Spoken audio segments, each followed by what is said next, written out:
significa la pandemia, ¿no? El hecho de replantear, el hecho de reconsiderar la forma en la que la administración pública boliviana se organiza. Y si hablamos de organización, pues sabemos que inmediatamente casa con el criterio del derecho administrativo. Eso es innegable, ¿no?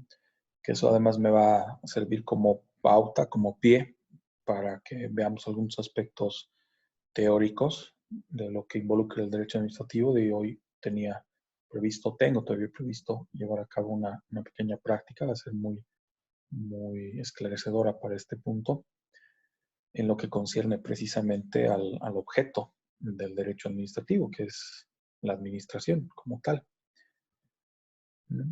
Ese es el objeto ineludible, lo que mueve un poco a nuestra disciplina, lo que mueve a esta área del conocimiento jurídico.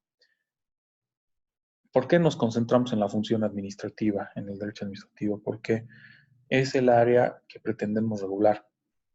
Y para poder regular algo, lo mencionábamos, lo decíamos incluso en Personas y Bienes, es imprescindible que conozcamos, ¿no? Que comprendamos el alcance de una función administrativa. Por eso les hacía el otro día ese ejercicio de simular las decisiones que debieran establecerse con relación al COVID. Podía haberles dicho, simulen ser los ministros de Estado, discutan, pero creo que fue más provechoso decir, ok, ¿cuáles son los factores que connotan el COVID y el coronavirus? Y de seguro que ese es el debate que debiera estar predominando en este momento en el gabinete, además de otras circunstancias, porque han visto que el mundo tampoco se detiene al 100%. La función administrativa, tanto en lo adjetivo como en lo sustantivo, enseguida explico qué implica cada una de esas situaciones, tiene diversas connotaciones que deben ser atendidas.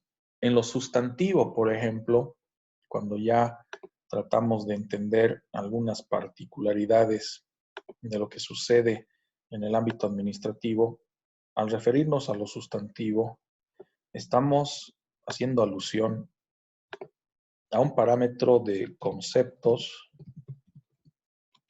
o percepciones que bien sabemos que en la terminología y en la metodología jurídica, las ideas genéricas, terminan manifestándose en lo que denominamos como instituciones jurídicas. Y lo sustantivo va acorde a ello, va ligado a este precepto, va ligado a esta salvedad, ¿no? De entender lo sustantivo desde un enfoque de las ideas generales, de los aspectos que son establecidos por la norma, en este caso, además de la consecuencia de la norma, la conducta relacionada a reconocer ciertos preceptos ineludibles, lo que los convierte, mejor dicho, en instituciones jurídicas. Y desde el punto de vista adjetivo, ahí entra en juego otra salvedad que es más de orden procedimental. ¿Cómo casan ambas? ¿Cómo se relaciona lo procedimental con lo que son las instituciones jurídicas? Pues casa o termina relacionándose gracias a la actuación de la propia administración pública. ¿Esto por qué? Ya para entender un poquito cómo es que la función se operativiza, ¿no? Cómo la función administrativa se operativiza. Sabemos que los conceptos y percepciones jurídicas derivan de los siguientes factores. Derivan del,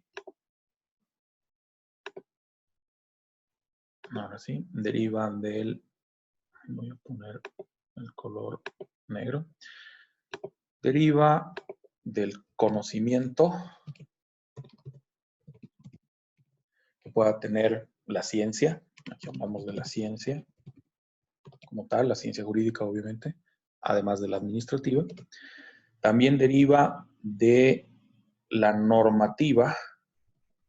Al decir normativa nos referimos a la ley, los decretos supremos, los reglamentos, etcétera, ¿no? Todos los lineamientos, que inclusive, ahí podemos sumar incluso a la costumbre, con el derecho consuetudinario. Y obviamente estos factores de percepciones, de conceptos e instituciones jurídicas también terminan siendo condicionados por una suerte de valores, sean estos instrumentales u operativos, ¿no? Los que condicionan un poco nuestra percepción del mundo. Este aspecto necesariamente tiene que ser valorado de la forma apropiada, además de que hay una incidencia de lo que hace la propia administración pública respecto a este enfoque sustantivo de los conceptos, percepciones e instituciones, porque es la administración pública la que también favorece eventualmente a reconocer, a establecer, a comprender lo que acontece en el mundo circundante o en la realidad nacional. Y esto a su vez tiene una relación con lo procedimental. Sabemos que mucho de lo que se establece en un plano conceptual va a tener una incidencia directa con un plano procedimental, ya que es en relación a las percepciones, las instituciones jurídicas y toda la normatividad que se va a perfilar un aspecto adjetivo, el cómo cumplir, el cómo poner en marcha, el cómo operativizar aquello que está preceptuado, ¿no? Los conceptos en tanto a derechos, obligaciones, competencias, atribuciones, etcétera, que son parte del conocimiento administrativo, tanto jurídico como de la ciencia administrativa, así como también el parámetro de las normas. Y eso determina luego, desde un punto de vista procedimental, cómo debiera ser la actuación de la administración pública, en una suerte de triada de relación, donde sí la determinación procedimental suele ser más unidireccional, o sea que condiciona la labor de la administración pública y no que la administración pública pueda condicionar el desarrollo procedimental. En otras palabras, que la autoridad se vea obligada a determinado comportamiento y que no tenga esa facultad discrecional o esa facultad abierta y libre de cambiar y variar el procedimiento cuando guste. Esto ha generado una discusión muy fuerte en el plano, si quieren, de la ciencia administrativa, porque se asevera que quien va a cumplir con los lineamientos de cómo debiera administrarse, debiera tener la libertad de modificar dichos procedimientos si considera dicha modificación como algo productivo, como algo provechoso, ¿no? Pero no nos olvidemos que en el caso boliviano adoptamos un criterio muy mecanicista, razón por la cual la administración pública difícilmente cambia lo procedimental, pero cuando lo hace y además lo considera desde un punto de vista apropiado, hay una mejora en lo procedimental, hay un incremento en el beneficio que genera el aspecto procedimental, que también repercute en un beneficio a favor de la propia administración pública, ¿no? El hecho de que crece, se integra mejor y que en última instancia también repercute en la percepción del mundo circundante, ¿no? Una particularidad muy propia del derecho administrativo, ¿no? Que como toda parte de la ciencia siempre involucra la posibilidad de una mejora continua, de una mejora permanente, ¿no? El hecho de que puedas tú tomar ciertas previsiones. De ahí la necesidad de hermanar o encontrar tanto la percepción sustantiva como la percepción adjetiva, y esto en el campo del derecho administrativo se logra por la propia actuación de la administración pública, que no puede ir desligada de la propia actuación de la población, ya que la administración pública en primer orden siempre se va a vincular a la relación con la población, la relación con el ciudadano, en lo individual y en lo colectivo. Por eso, analizando la respuesta de ayer y de hoy día del gobierno, e incluso analizando lo que acontece en este momento, Rodolfo, lo que nos comenta Rodolfo allá en Oruro, vemos cómo la administración pública ha tomado una decisión, ¿no? Basado en un precepto, en este caso, el derecho a la vida, el derecho a la salud, y lo liga a una competencia que puede ejercitar como administración pública para variar los procedimientos de la cuarentena que tenemos en este momento. Es por eso que Oruro ha decidido encapsularse a partir del día lunes, ¿no? Dando ese margen para que hoy, mañana, pasado, eventualmente manteniendo todavía las reglas de la cuarentena, puedan aprovisionarse, puedan tomar ciertas previsiones. Rodolfo, ¿hasta cuándo han decidido encapsularse? Acabo de ver ahorita, doctor, y es desde el 4 de mayo hasta el 10 de mayo. Todo el periodo que se ha determinado, entonces toda la semana. Y todas Miren, las... exacto, Mañana, mañana, sábado y domingo van a poder salir la gente a abastecerse. claro. Depende de carnet. Han dado 3 días y han Ajá. asignado los números y desde el 4 hasta el 10. Cero, nadie sale. Nadie Sí. se... Y que en gran medida, y ahí reitero lo que decían incluso prensa internacional, el propio gobierno, la población en su conjunto en un primer momento de lo que ocurría en Oruro, Oruro ha demostrado, la ciudad ha demostrado que puede ser muy, pero muy ordenada y rigurosa con sus medidas, ¿no? En algún momento se ha relajado, ¿no? Pero por lo menos en una primera instancia han demostrado ser bastante rigurosos y ahí es, yo creo, una relación conjunta, por eso lo ponía, de que no podemos exigirle solamente a la administración sin reconocer el grado de importancia y participación de la población, porque es esa población la que va a acompañar o no a las decisiones que adopte la administración pública. Creo que el momento de relajo que ha tenido Oruro es cuando estaban decidiendo flexibilizar la cuarentena. Sí. Creo que ese ha sido el momento. Porque al día siguiente creo que, o sea, de lo que pensaron hacer eso ya tuvieron más casos. Claro, el contagio no es inmediato, ¿no? O bueno, el contagio sí es inmediato, pero la sintomatología no es inmediata.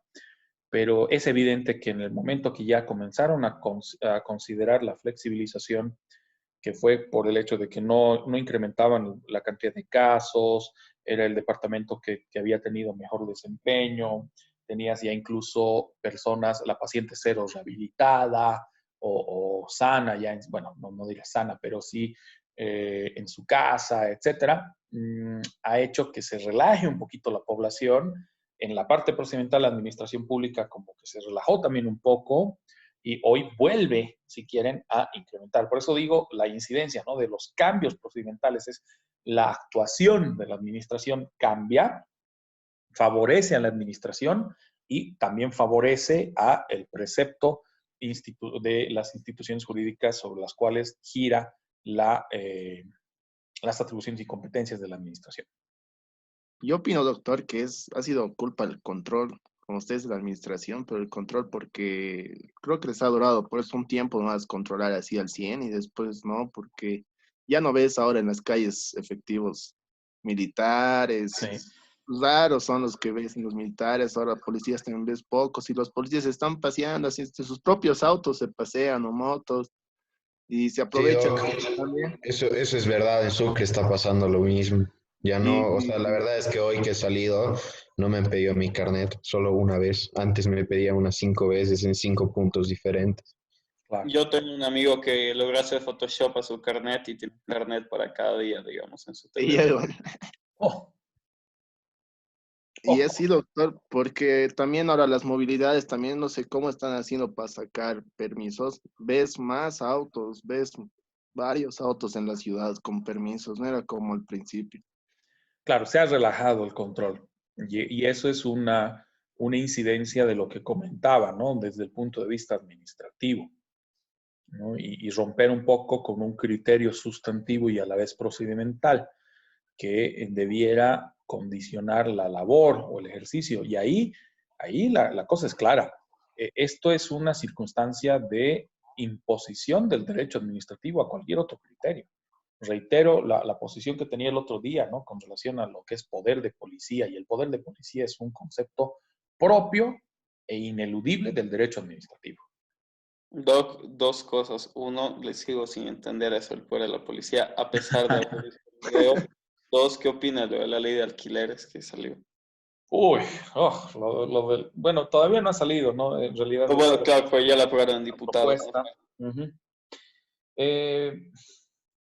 Leí algo que considero es un buen punto de partida, ¿no?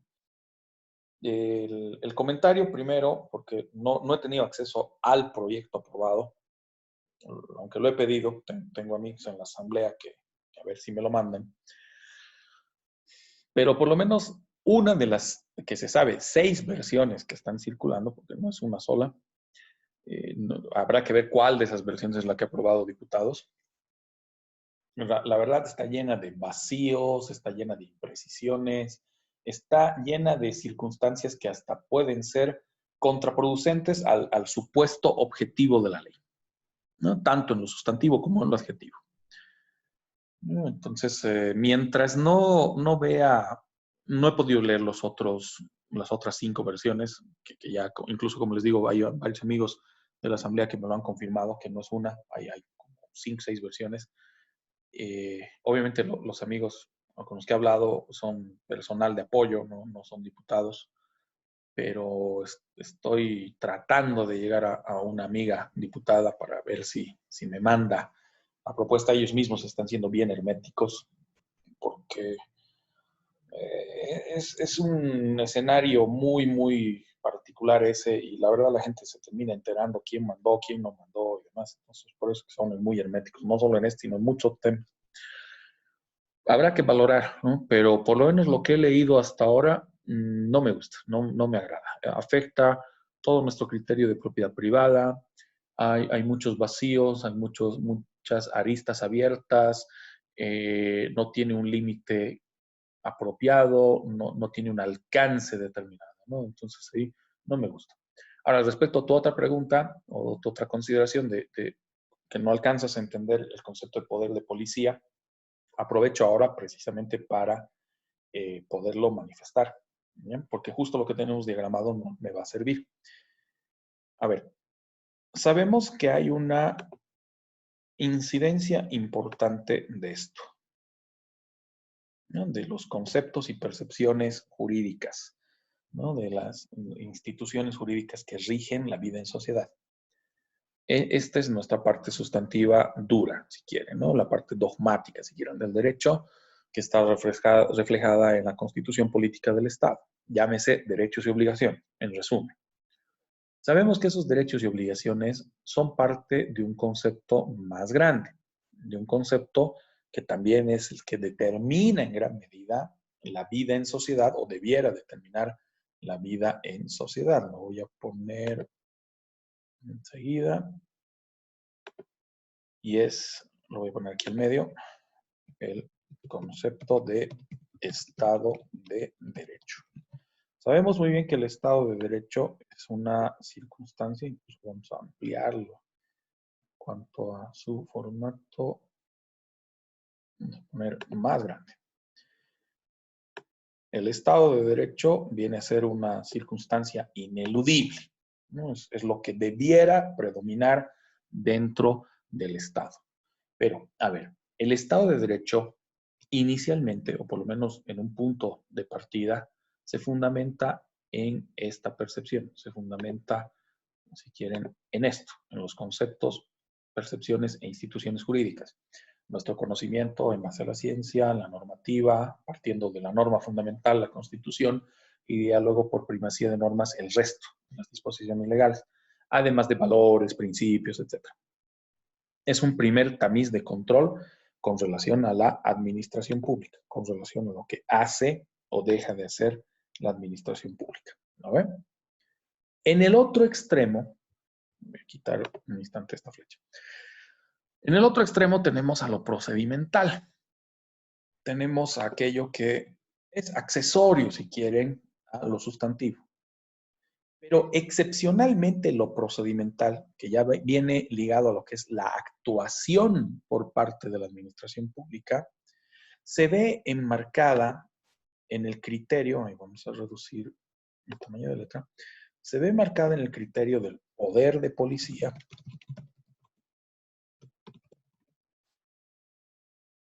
que acompaña a la administración pública y que se ejercita sobre un punto específico, sobre la población. Aquí voy a usar la analogía de la propia policía, ¿vale? Y voy a partir primero de un precepto jurídico ineludible, es un principio, es una garantía, etc. ¿No? La libertad. Toda persona es libre de pensar como estime conveniente, de transitar por el territorio nacional y expresar sus ideas, ¿no? Es el concepto básico de la libertad, al cual podemos ir sumando muchas otras circunstancias desde un enfoque de principios, desde un enfoque del propio conocimiento y demás, ¿no? La verdad te hará libre, podemos trabajar con un montón de clichés sobre la libertad, ¿vale? Pero hagamos esa comparación con la institución como tal. De ahí surge incluso la idea del concepto de policía, ¿no? Hablar de poder de policía sin hablar de la policía como tal, como institución, pero la voy a usar de ejemplo. Y vamos con Ignacio. Ignacio es libre de todo lo que he mencionado, tener una libertad de pensamiento, de culto, de expresión, de tránsito, de circulación, etc. Todo. Es libre para todo lo que la norma le permite. Sin embargo, hay situaciones en las cuales esa su libertad puede verse de alguna manera condicionada, pero el condicionamiento no puede ser en ningún caso atentatorio del Estado de Derecho, ¿no? De el reconocimiento absoluto de los derechos que acompañan a una persona. Pero bien sabemos que el ejercicio de un derecho tiene tamices, tiene límites. Y la imposición de esos límites radica sobre todo en la función que ejercita la administración pública. ¿Quién sobre todo tiene la facultad mayor de poder limitar el ejercicio de derechos? Los órganos legislativos, ¿no? Porque son los que luego cambian en esencia los parámetros normativos de cualquier país. Entonces llegamos a este punto. Y sobre todo dentro de esos parámetros normativos vamos a reconocer un campo en particular, uno específico que es el de la ley. Sabemos muy bien que la Asamblea Legislativa Plurinacional puede emitir disposiciones legales, en este caso leyes, que determinen nuestra forma sustantiva de entender el mundo. Se hace de forma, no diré cotidiana, pero es recurrente, por lo menos en la realidad, no solo de nuestro país, sino de cualquier país. ¿Qué denota aquello? El ejercicio de facultades políticas, porque ahí entra el debate, ahí entra la consideración de percepciones que no son solo de orden fáctico o técnico, sino que se insertan en lo social, se insertan en lo económico, en lo político partidario, en la consigna, en los intereses sectarios y no solamente los intereses nacionales, y una serie de peros o trabas. Pero la administración pública en algún momento, y lo interesante es de que lo hace fundado en otros conceptos y percepciones o instituciones jurídicas, puede obviar esa competencia del legislativo, o sea, sin desmerecerla, sin evitarla o sin restringirla, simplemente la va a obviar en el sentido de, ok, tienes esta prerrogativa, la ejercitas si quieres, si no, no la ejercitas, en otras palabras, pero me dejas a mí una circunstancia procedimental. ¿Por qué? Volvemos a la analogía de la policía.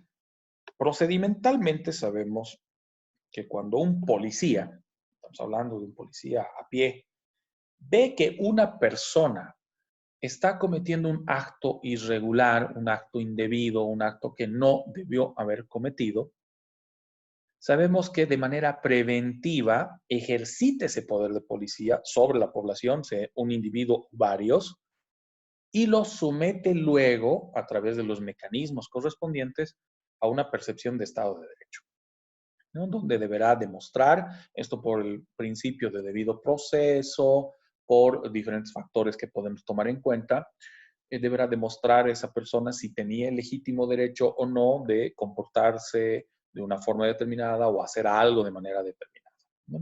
Ahí entran en juego muchas apreciaciones, pero procedimentalmente la policía se aboca a esa competencia, ¿no? De cuando identifica un hecho sospechoso, pueda proceder a su detención, pueda proceder a interponer su autoridad para evitar que el hecho siga produciéndose.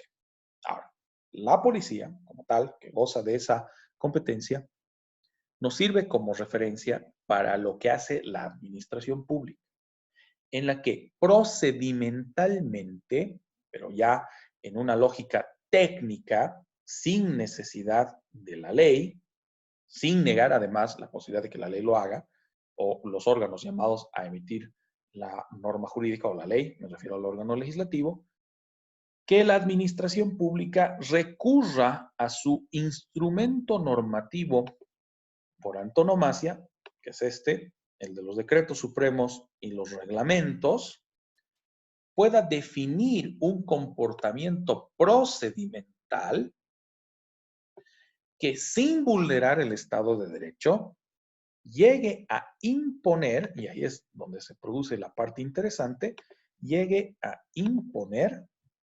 limitaciones. Vamos a poner mayúsculas. Llegue a imponer limitaciones. ¿Basadas en qué? En su condición de poder de policía, ¿no? El que se les reconoce a la autoridad, se les reconoce a la administración pública en pleno. Y que esas limitaciones, nacidas sí de decretos supremos o reglamentos, que son los instrumentos normativos de los cuales se vale la administración pública, de los cuales se vale, perdón, ya, caramba, ahora sí. Esos instrumentos normativos de los cuales se vale, uy, qué hecho, ya, entiende. Esos instrumentos normativos de los cuales se vale la administración pública sean de carácter técnico y no de carácter político, como predomina en el caso de la imposición de limitaciones, voy a volver a ponerlo, respecto al comportamiento de la población o el comportamiento humano.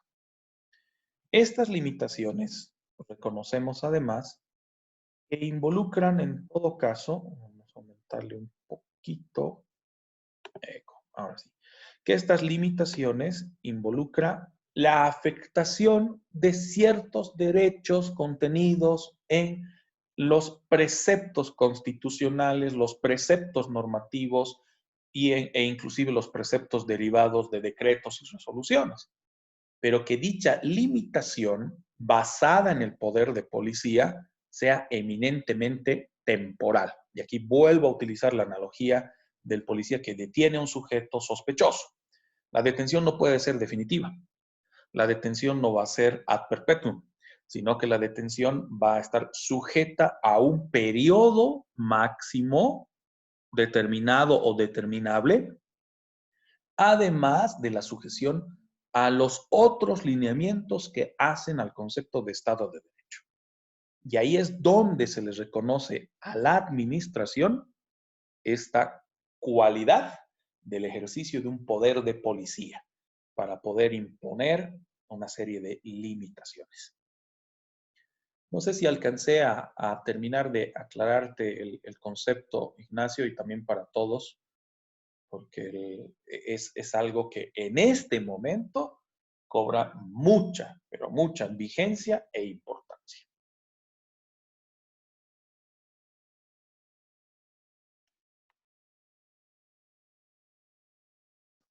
Sí, sí, Doc, entonces, o sea, sería más que todo el poder de la administración pública de imponer, o bueno, o de reglamentar ciertas cosas que la ley no hace, digamos. pero que pueden hacerlo por los reglamentos y decretos supremos. Y que también podría ser determinado por ley. No nos olvidemos ese punto, porque cuando hablamos de la norma sustantiva, la norma adjetiva, lo voy a poner aquí arriba, no quiero quitar la diapositiva porque la diapositiva también es importante en este caso para la comprensión, lo voy a poner aquí arriba. No nos olvidemos de que aquí se abre un debate respecto a el ejercicio de competencias, lo voy a poner competencias de parte de el ejecutivo, no, voy a poner primero el legislativo versus el ejecutivo. ¿Por qué? Mejor en realidad vamos a poner al revés para que pueda graficarlo mejor. Ejecutivo versus legislativo. Porque este ejercicio de competencias va a radicar en esta condición. Todos sabemos de que el Ejecutivo opera a través de decretos y reglamentos. Y el Legislativo influencia o marca su labor de manera específica, aquí vamos a utilizar una línea roja hasta este punto, por la ley, por el mandato de la ley, ¿no? Es categórico aquello. Voy a quitar la línea para que no nos confunda. Las competencias del legislativo pueden ser ejercitadas, pero ¿cuál es la particularidad de un legislativo versus un ejecutivo? En este caso, en la situación en la que nos encontramos. Imaginen si tenemos que entrar al debate para que en la Asamblea Legislativa Plurinacional se determinen los criterios procedimentales para el cumplimiento del precepto o la institución jurídica de la declaración de emergencia, ergo la cuarentena y el distanciamiento social o la distanciación social, como una medida adoptada para hacer frente al COVID. ¿Creen que el criterio político imperante o reinante en la Asamblea va a permitir que se vaya a determinar un procedimiento técnico apropiado, adecuado y además desprovisto de cualquier carga política o de intereses sectarios?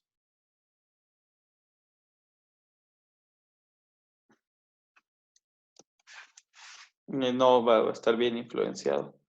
Sumamente influenciado. Fuera del hecho, llegar a ser tan rápido y oportuno como requiere ser, ahí hay una consideración que enseguida voy a hacer por si acaso. O sea, debería, ¿no? La Asamblea Legislativa debería tener procedimientos para este tipo de situaciones. Debiera.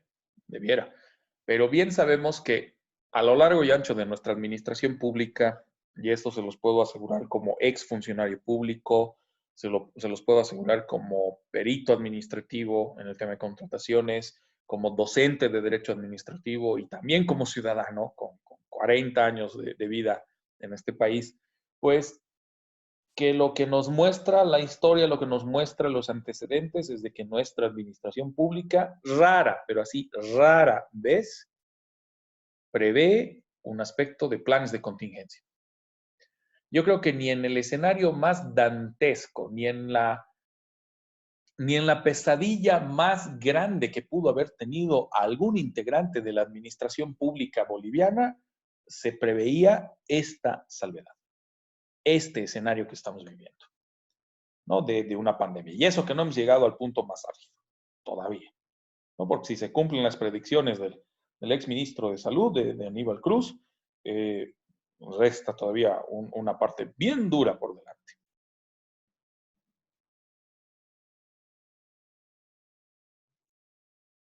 Eso habilita. Dime, Doctor, adelante, Rodolfo. yo opino que, o sea, se podría hacer un plan de contingencia, digamos, ya cuando ya se veía en el exterior que ya estaba apareciendo este tipo de casos, Claro. refiriéndonos de pandemia.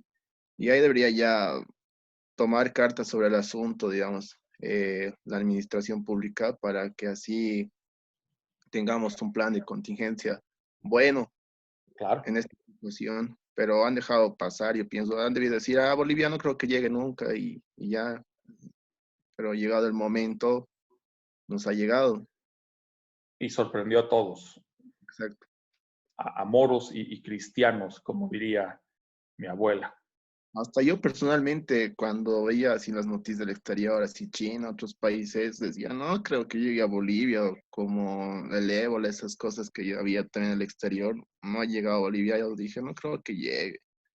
Pero ya cuando se dio el primer caso, ya ahí medio que todos se han alarmado. Y tiene razón también, nos ha tomado de sorpresa, pero siempre debería, digamos, la administración pública debería ya prepararse, en algún sentido siquiera.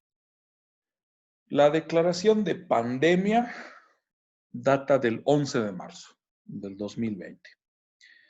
La información de la OMS con relación a la epidemia todavía en aquel entonces data de enero, de principios de este año, porque entre más se especula, ¿no? Noviembre, diciembre, la información de China que salía, no salía y demás, que luego hasta se reveló un correo electrónico enviado a la OMS y ya. Más allá de las especulaciones, pongamos que sea finales de enero. Sí. Y lo que dice Rodolfo es muy cierto.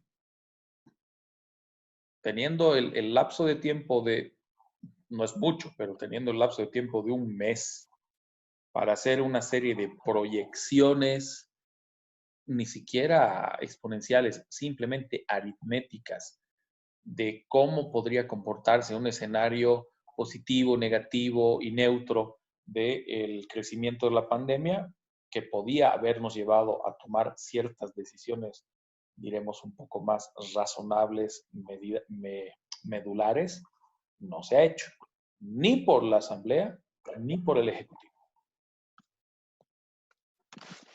Si no me equivoco, por parte, en Salvador creo que es donde, por más que ya era tarde, han tomado buenas decisiones y creo que no tiene ningún infectado. No. Bukele está loquísimo en El Salvador. ¿Sí? No, No, así. yo creo que he visto un video, no sé qué presidente, lo estaban alabando, que aparte es El joven. de Barbita, el joven. Y el joven, no sé qué, No, creí que... se tocó nada raro que se declare dictador un día de estos. Hay un mapa, y se los recomiendo, es el mapa interactivo que hace el Job Hopkins, un hospital de renombre a nivel internacional, donde nos muestra, en lo personal yo confío más en la posición del Job Hopkins de cualquier otra postura oficial, salvo el caso boliviano. Aquí, por ejemplo, hay un desfase entre lo que muestra el Job Hopkins y lo que muestra el Estado, lo que denota que probablemente no estemos entregando toda la información que corresponda, ¿no? Pero, ¿por qué lo pongo a colación? Es más, estoy viendo la posibilidad de mostrarles el mapa. Permítanme un instante. Voy a entrar a... Enseguida voy a volverles a poner la pantalla, no se preocupen. Aunque de seguro todavía la están viendo.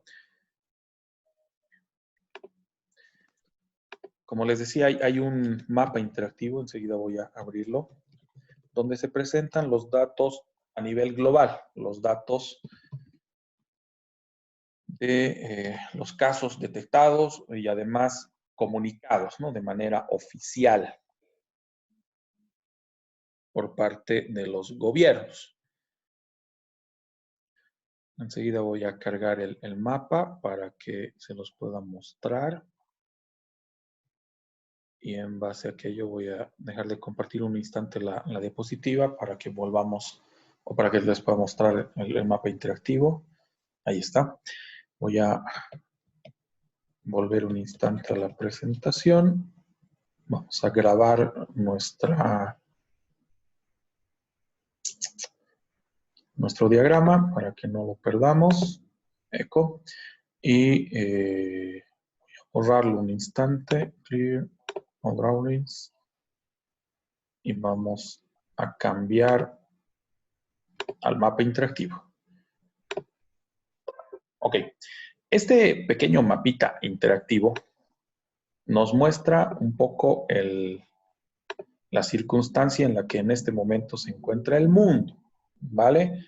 No es muy halagador, ya llegamos a los 3.255.454 infectados en el mundo, donde la cantidad de casos confirmados positivos se lleva a la flor, Estados Unidos, con 1.056.402 casos confirmados y reportados. España es el segundo, 239.000, y así sucesivamente. Tenemos Italia, Reino Unido, Francia, Alemania, Rusia, etc. ¿Por qué les pongo esto? Salía hace unas 2 semanas y volvió a salir la semana pasada un mensaje en el cual se mencionaba que hagamos como Suiza o Suecia, si mal no recuerdo, creo que era Suiza. Sí, aquí está, Suiza. Hagamos como Suiza, ¿no? Y era, ojo, una publicación de página 7. O sea, no era un comentario de blog, no era un comentario de una persona de manera aislada, sino de un medio de prensa que debiera ser más riguroso con la información que entrega. ¿Qué decía el publicado? Hagamos como Suiza. ¿Por qué? ¿Por qué hacía la alusión a Suiza? Suiza no está aplicando, lo mismo que Suecia, no está aplicando una regla de confinamiento absoluto, ¿no? O una regla de confinamiento como la que estamos viviendo hoy en nuestro país y en varios otros países. Y mencionaba de que hagamos como Suiza, que dentro de Europa es la que menos casos presenta. Los datos que tenía de aquel entonces, de hace 2 semanas, nos mostraban a una Suiza con cerca de 14.000 casos. Vean, ahora tiene 29.586 casos confirmados. Ya luego voy a entrar a datos específicos, pero si seguimos bajando y bajando y bajando y bajando, vemos que hay casos como Rumanía, por ejemplo, que ahora tiene 12.000 y hace 2 semanas tenía 4.000 casos. Vemos Noruega con 7.738 casos confirmados y que hace unas 2 semanas tenía 1.000 casos confirmados, o sea, había un incremento, no lo niego, pero sigue siendo más bajo. Y así vamos bajando y bajando y bajando en todo el criterio y aún todavía encontramos países que se encuentran en Europa y siguen siendo los que menos casos presentan. Entonces, hay una serie y ahí va una serie de particularidades, ¿no? Veamos Albania, por ejemplo, que esto ya está, si quieren, en un esquema de lo más llamativo. 773 casos en Albania con apenas 31 muertos en lo que va de la pandemia.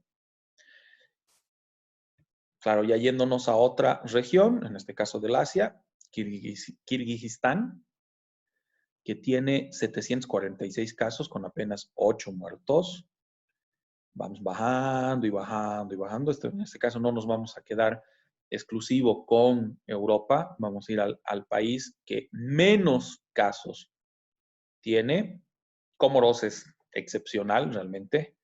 Vamos a Yemen para ver el tema del margen de error. Yemen, 6 casos confirmados hasta la fecha.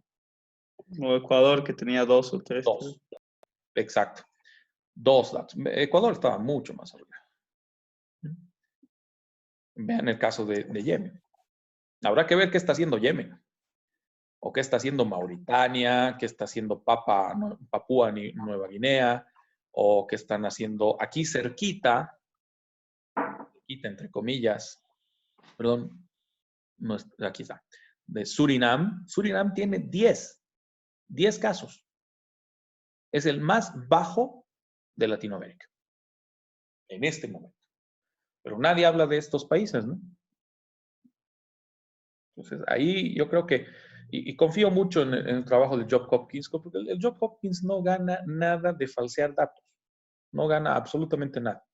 Es más, ahí ya maneja ciertos criterios, ¿no? De no presentan datos, no han informado, no nos indican, o el último dato ha sido de tal fecha, etcétera, ¿no? Que se encuentra en la parte, si quieren, posterior, ¿no? Aquí ya les pone más datos con relación a los 187 países que han sido tamizados para presentarnos este mapa interactivo. Veamos qué tan actualizado está en el caso de Bolivia. En Bolivia ya estamos por encima de los 1000. Está actualizado, ya lo pasó Bolivia. Sí, perdón. Sí, decía 1100. Ahí está, 1110. No me acuerdo cuántos tiene Chile en este momento, pero vamos a hacer algo más fácil. Voy a ir al mapa.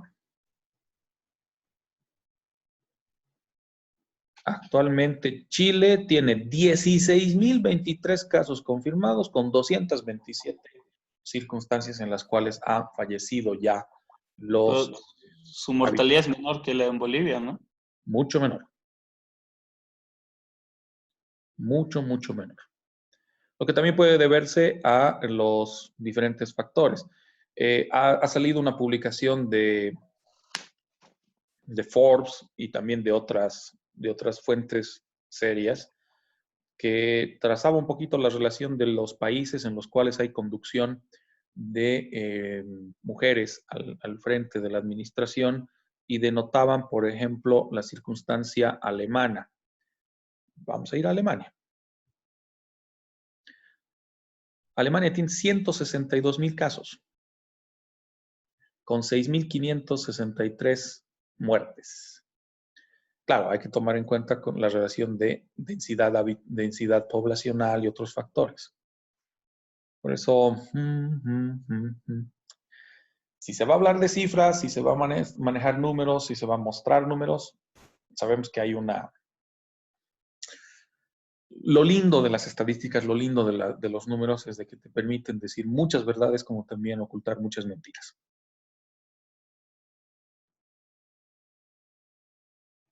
Lo más preocupante en el mundo en este momento, yo creo, Estados Unidos. Estados Unidos está con 1.056.402 casos, de los cuales ya tenemos 61.867 muertes. De estas 61.866 muertes, tenemos 18.000 ocurridas en la ciudad de Nueva York.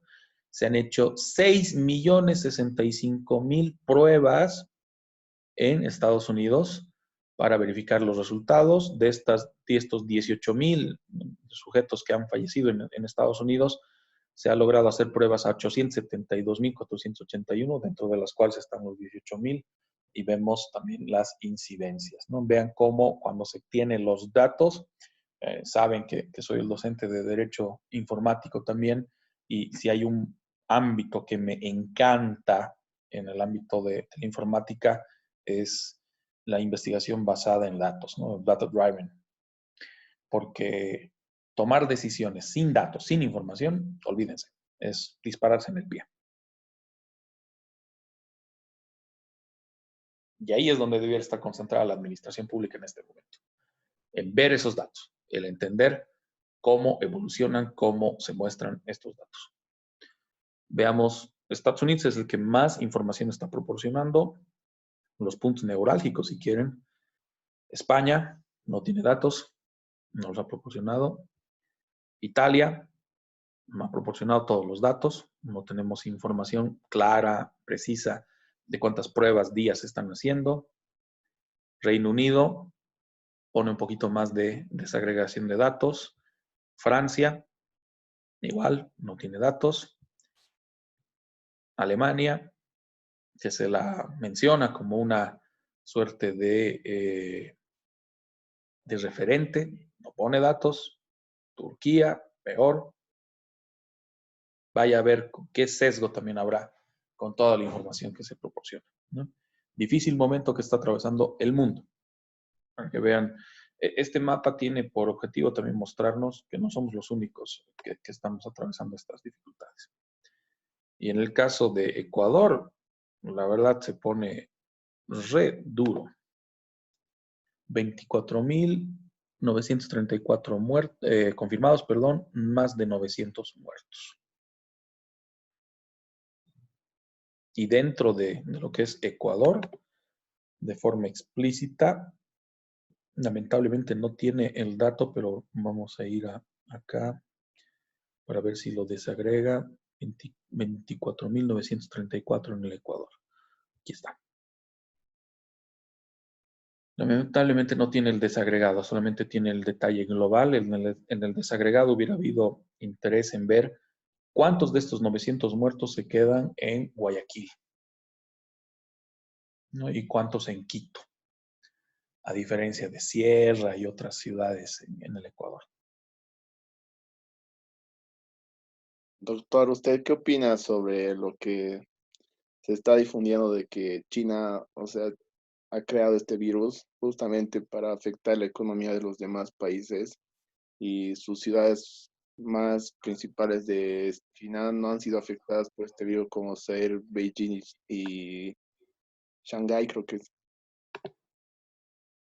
Vamos a China. Mira, China, datos, 83.944 casos. Total de muertes, 4.637. Hubei, 4.512 muertes. Henan, 22. Heilongjiang, 13. Beijing, 9. Guangdong, 8. Ahora, ¿qué es evidente que China tiene un hermetismo, pero impresionante, pero así impresionante con relación a el manejo de la información? Eso es innegable. Pero si tomamos como referencia, y voy a ir a ese punto, que obvio hay diferencia entre China y Japón, pero en temas culturales y demás, pero sí hay algo llamativo entre el régimen chino y el régimen japonés, es de que cuando dan una orden, la población casi de manera instintiva la cumple. Rara vez pone resistencia, ¿no? Entonces, ahora, ¿qué hay oculto? ¿Qué hay datos que no nos están revelando los chinos? Probablemente. Ahora, de ahí a señalar de que el virus ha sido creado en laboratorio, ha habido desmentidos ya de comunidad científica. Algunos que pueden tener una carga, una suerte de presión, sobre todo aquellos que han sido, entre comillas, validados o avalados por la OMS, pero ha habido ya varias aseveraciones muy puntuales. Me quedo con una en particular, de si bien se hubiere, o sea, siempre hay una posibilidad abierta, no me cierro por completo a esa posibilidad, pero de crear algún arma biológica, en este caso un virus. Había virus mucho más, o patógenos mucho más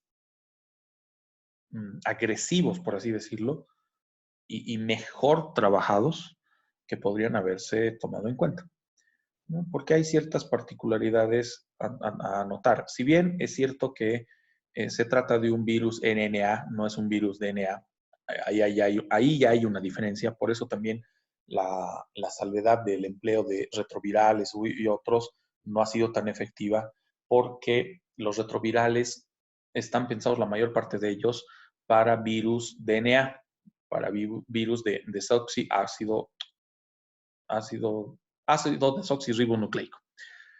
Mientras que el coronavirus es un RNA, es un ácido reboxirribonucleico, o ribonucleico, perdón.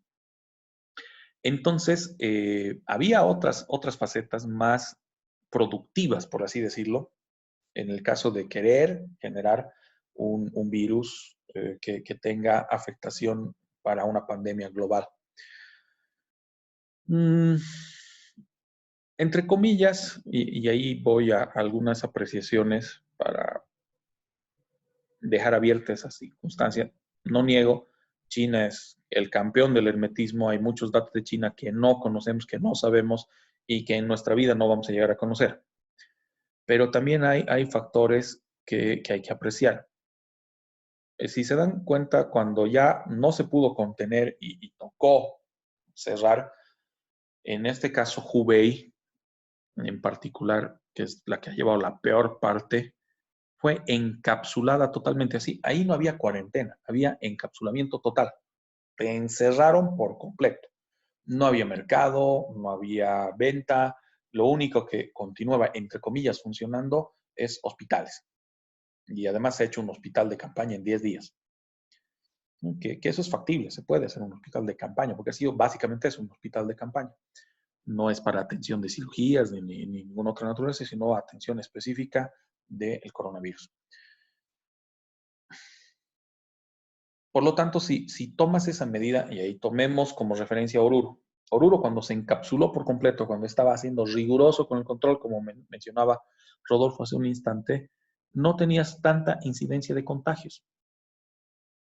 Ahora, haciendo de abogado del diablo, si China realmente, en lo que menciona, ha cumplido con todo lo que dice, o que mencionaba que había hecho, de que ha cerrado por completo Hubei, ha cerrado por completo Wuhan, la ciudad dentro de Hubei, para evitar, pero así, evitar que toda la singularidad de los casos incremente de manera exponencial, protegiendo ¿qué? Le importa un comino el resto del mundo. Ha protegido primero su población. Y ahí saben que el régimen chino no se va con juegos. Porque el régimen chino no será al extremo de Kim Jong-un, pero por ahí va, toma una decisión y la hace cumplir. Y si tiene que poner mano dura, la va a poner. Y la población sabe. Ahí no hay, veremos, ahí no hay lo que decía José Ignacio en este momento, hace un instante de, ok, agarro un Photoshop, le hago unos cambios a mi cédula de identidad y salgo todos los días. Porque lo descubren y saben que es cárcel.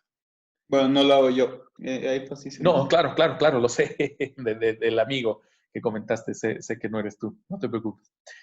Sino que va por el ejemplo, ¿no? Entonces, de ahí a especular, a considerar de que China pudiera estar ocultándonos algo más, de que oculta algo, estoy seguro que oculta algo. Que hay más casos, que hay más muertes, lo más probable, hay más muertes. Que han tomado medidas para contenerlo, también estoy seguro que lo han hecho, porque los datos hoy lo muestran. El resto son especulaciones, y aquí sí yo soy muy tradicionalista, yo soy bien Santo Tomás, es ver para creer. Y si toca creer en alguien relativamente más confiable, prefiero creer en alguien neutral. Y neutral, como les digo, es el Johns Hopkins, ¿no? Un centro de aprendizaje de renombre mundial y de investigación a nivel mundial.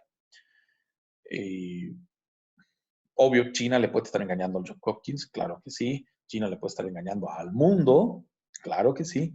Pero de ahí a caer en la posibilidad, no niego de que existe un porcentaje remoto de que puede ser cierto, pero de ahí a darle demasiado énfasis al hecho de que China hubiera hecho esto para afectar a sus competidores, bajar los precios del petróleo, bajar el precio de las empresas, comenzar a comprarse las empresas. China no necesitaba hacer eso. China ya era prácticamente dueña del mundo, en gran medida, ¿no? Y ahora podría hacerlo más, no lo niego. Bueno, aunque en Europa están tomando medidas para que los chinos no puedan comprar las empresas europeas que están cayendo. Sí, sí, eso sí, ya han tomado medidas protectivas. Eso es innegable, ¿no? Y así sobre todo Alemania.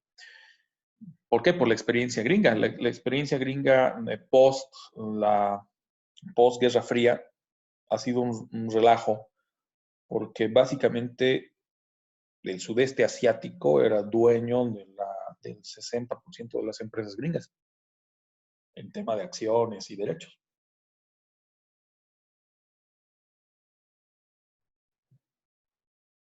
Para que vean cómo el tema de manejo de datos o el data driven entra realmente con fuerza, ¿no? En este tipo de circunstancias.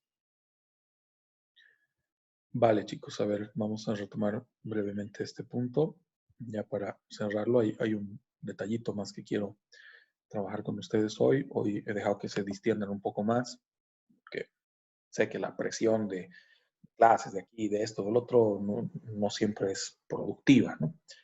Pero veamos simplemente unas 3 definiciones que van a ser interesantes respecto a lo que es el derecho administrativo con relación a la administración. Con eso cerraríamos la sesión de hoy. ¿No? Vamos a ver la definición dada por Roberto Dromi, por Julio Prat, así como por Miguel Marienhoff.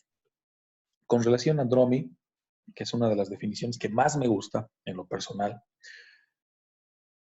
ubica el derecho administrativo como aquel conjunto de normas y principios vinculados al ejercicio de una de las funciones del poder, una de las funciones del Estado. De pronto la función esencial del Estado, no el fin, sino la función administrativa. El obrar de la administración pública, de la toma de decisiones, esa administración activa, externa, consultiva, administración reglada, discrecional y demás que anotaba el mismo Miguel Marienhoff, que tiene además que ver, desde el punto de vista administrativo, con la determinación del régimen jurídico imperante.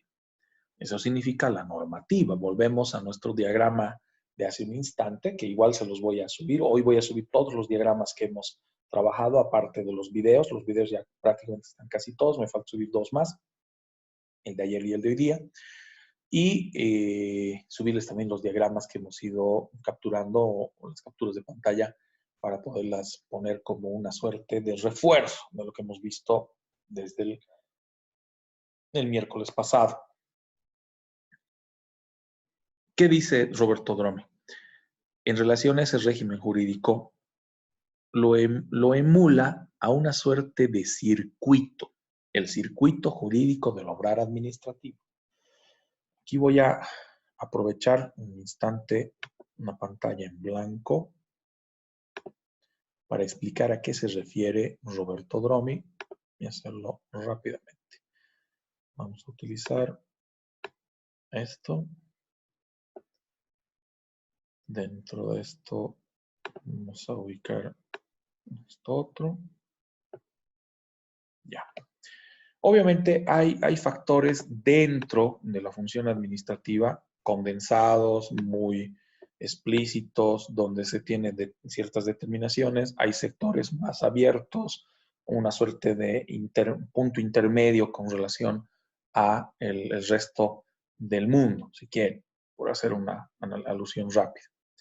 No nos podemos olvidar que esos factores inciden desde diferentes facetas a lo que se determina como funciones, atribuciones.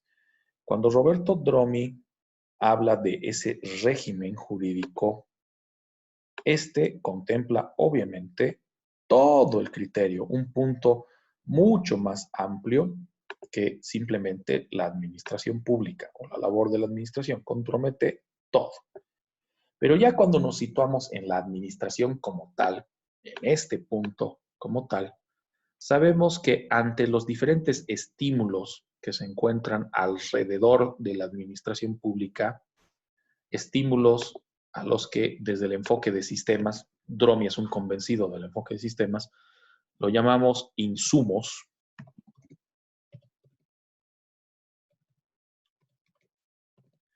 Esos insumos van a activar la labor administrativa, sobre todo cuando se los ha considerado desde los diferentes enfoques, y como resultado de ese insumo nos va a generar un procedimiento.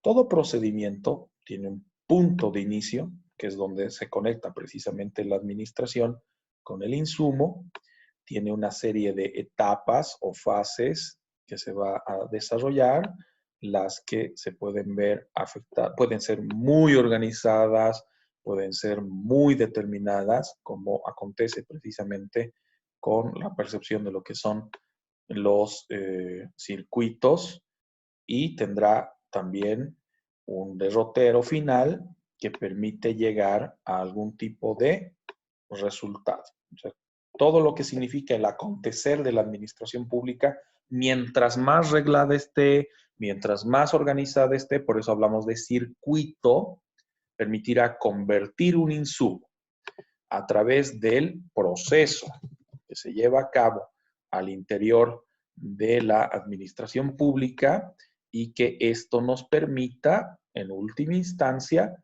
generar algún tipo de resultado. Que esa es una lógica de sistemas.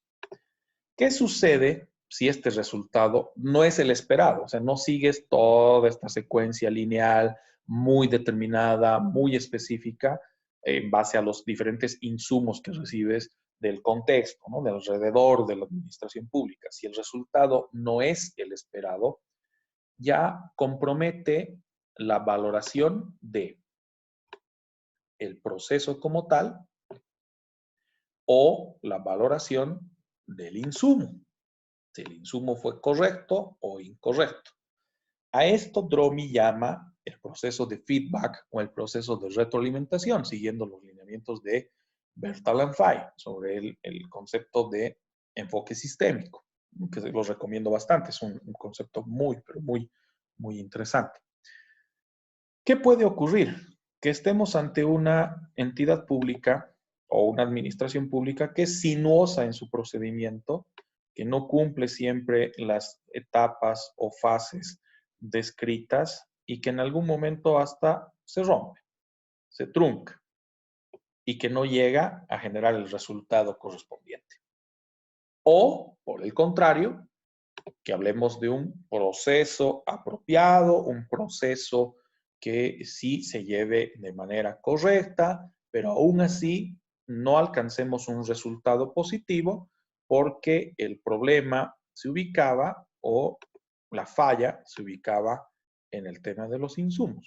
La población no dio los insumos correspondientes o también que no se le ha dado importancia a otros insumos o a otros factores que de una u otra forma condicionan la labor administrativa. Por eso me gusta mucho el concepto de Roberto Dromi, el circuito jurídico.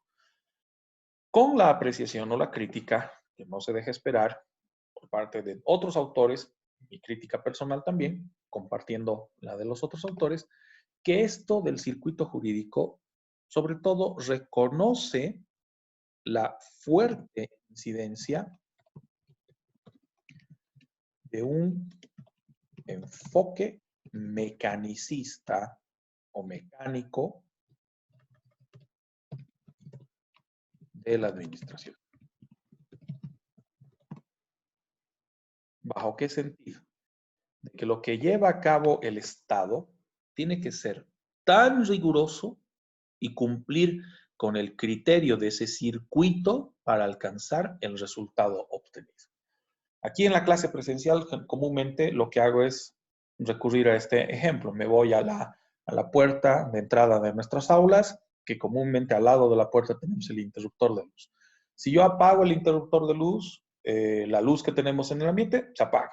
Si yo vuelvo a encender, ese es el estímulo, obtenemos el resultado. Esa es la particularidad de un circuito. Es previsible. Se puede antelar de que siempre va a tener este comportamiento. Y cuando no tiene el comportamiento, lo primero que analizamos es el proceso. ¿Por qué? Porque puede haberse producido algún tipo de falla,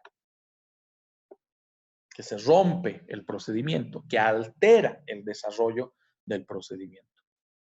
Que esa es la primera circunstancia que consideramos.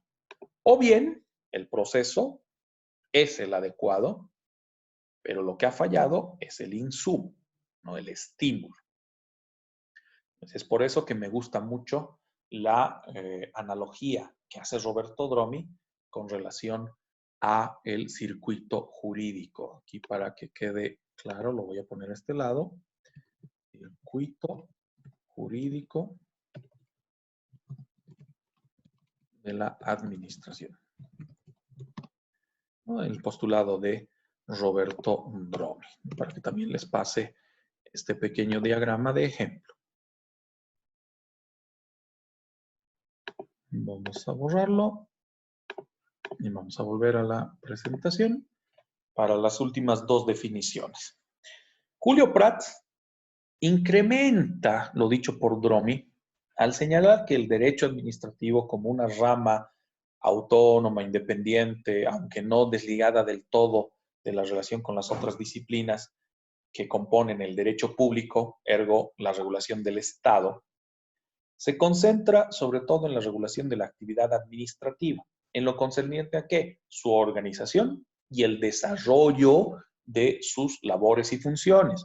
¿A través de qué? Esas funciones se ejercitan por intermedio de los servidores públicos. Por eso el derecho administrativo tiene por objeto de estudio y de regulación a la administración. Y dentro de ese objeto de estudio al comportamiento, así como también las funciones desarrolladas por los servidores públicos que comprometen o son parte de la administración.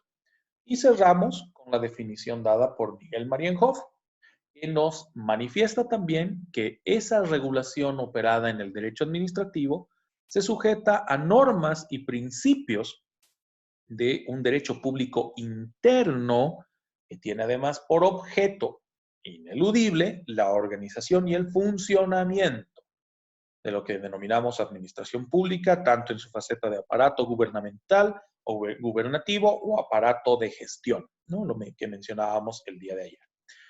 Y que además dentro de esa organización ubicamos la serie de relaciones interorgánicas o entre órganos que componen a la administración pública, por eso el diagrama que habíamos visto el otro día de la relación entre las decisiones de los diferentes ministerios, así como también las relaciones interadministrativas dentro de todo lo que es la administración y hacia afuera de la administración con relación al ciudadano, con relación a otros organismos, ¿no? Por eso las tres definiciones engloban una forma de comprensión global de lo que es nuestra disciplina. Con eso habríamos cerrado la sesión de hoy. Ha sido una sesión muy particular en la que hemos hablado de varios temas, pero vean cómo todos esos temas terminan engranándose en la función del Estado. Mucho más hoy, en la circunstancia de la emergencia en la que nos encontramos. Vale, chicos, ¿alguna duda, consulta o consideración antes de que cerremos la sesión? Porque ya estamos en hora, antes de que afectemos el desarrollo de las otras sesiones, porque utilizamos las salas compartidas. Dime, Rodolfo. Doctor, mañana vamos a pasar clases normal. No, mañana suspendemos actividad. 1 de mayo. Está bien, doctor. Perfecto. Gracias. No hay de qué. Hasta luego. Hasta luego. Lo que sí, hoy, mañana, pasado, voy a subirles unos podcast resumen, unos audios de resumen de todo lo que hemos estado viendo para que podamos irnos preparando para la evaluación de la siguiente semana. Voy a ver si mantenemos la fecha de evaluación el día lunes o si excepcionalmente la movemos. ¿Vale? Doctor, yo le estaría, esto me mandaría por WhatsApp, ¿no? Ya que yo Todo, todavía no todo. Sí, todo te lo mando por WhatsApp. Voy a aprovechar esta ventana de tiempo que me otorgan para presionar a los chicos de la consultora. Ayer me mostraron ya la plataforma. Está casi lista. Obviamente quiero hacer algunas pruebas y de ahí te mando los datos de acceso.